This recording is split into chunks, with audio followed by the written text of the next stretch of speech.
If you're anything like me, you probably notice its changes throughout the decades, and especially when it comes to religion. Christianity, like many other things, has changed a lot over time. But with this change, many people feel like the church is facing a new and different complex challenges. We're going to talk about some of the issues modern day Christianity is grappling with and ask whether faith is staying true to its roots or getting lost along the way. Going into my first point is materialism and the prosperity gospel. One of the most talked about issues today is the rise of what is known as the prosperity gospel. This teaching suggests that faith in God will result in health, wealth, and overall success. If you've ever seen any of the big name televangelists or megachurch pastors, you've probably encountered this idea. On the surface, it sounds pretty tempting, right?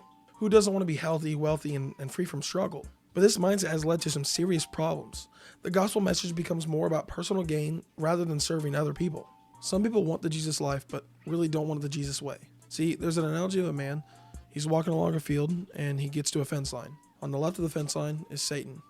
On the right is Jesus Christ, the Son of God. Jesus is saying, if you follow me, I will give you everlasting life if you put your trust and full love into me. But on the left, Satan's saying, if you follow me, I will give you all of your heart-filled desires. Any woman you want, all the money you want, anything you want in this world is yours. And the man doesn't know. He doesn't really know who to decide. So he decides, I'll fool them. I'll just sit on the fence right in between them.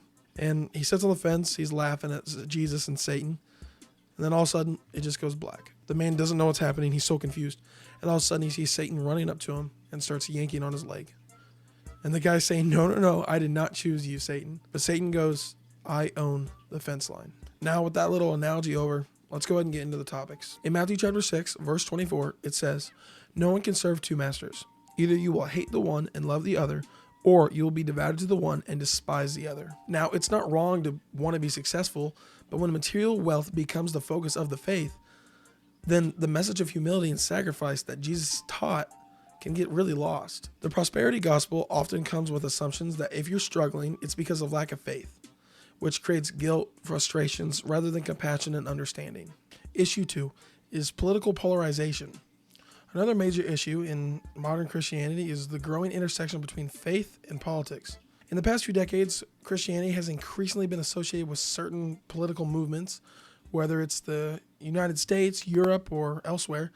We see many churches aligning themselves with particular political parties. At first glance, this might seem like a normal, natural connection. After all, Christians' values align with certain political beliefs. You'd mentioned this statement. You cannot be a true born-again Christian and vote Democrat. Do you still stand by that statement? Yes. Okay. But the problem comes when faith becomes a tool for political power.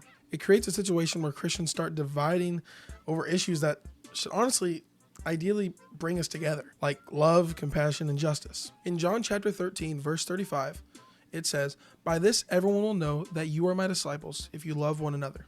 When Christianity gets wrapped up in politics, we lose sight of Jesus' message of love, and instead we end up fighting and bickering about everything else. The church becomes divided along political lines, and people who might not otherwise be united in faith find themselves alienated over issues that aren't about the core of Christianity.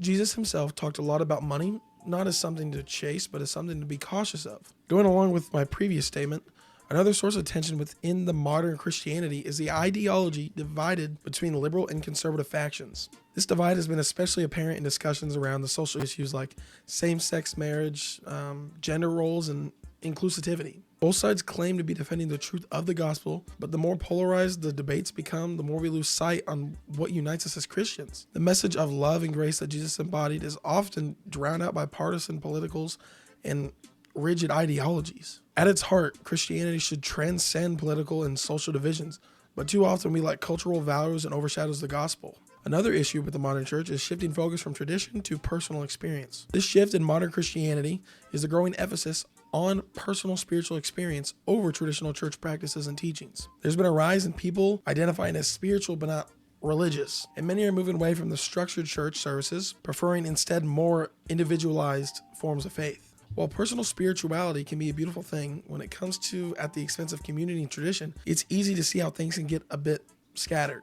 If you're trying to work on your faith by yourself, I'm telling you right now, it's going to be hard without a community backing you or just truly keeping you accountable. Now, I'm not saying step away from a church or community is bad, because you might not be in the same place that is truly uplifting and focusing on Jesus. But you must try to look for a church and community that is actively and honestly always on the path to following Jesus. Now, every community and every church isn't going to be perfect. We need to find one that is truly striving to be like Jesus. But today, many people prefer to do church at their own comfort of their homes or pick and choose spiritual teachings that feel right to them. This isn't inherently wrong, but it can leave people feeling isolated or like their personal experiences are more important than the collective body of Christ. And this lack of community that whoever might be doing this makes it harder to grow and be accountable with one another.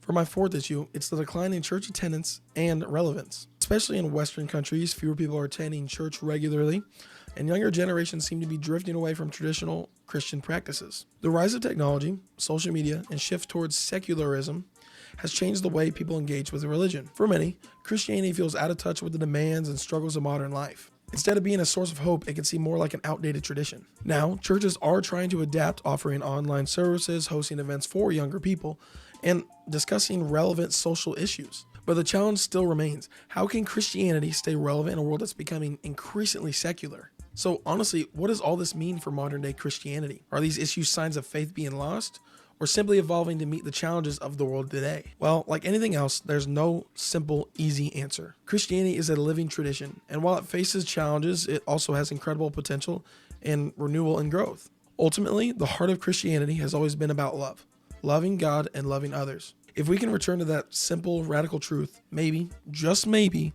the church will find its way again. Something that has personally helped me, and I know a bunch of other people, is having good friends that are willing to follow Christ with you. Now, I know it might be hard, but you really do have to put yourself out there.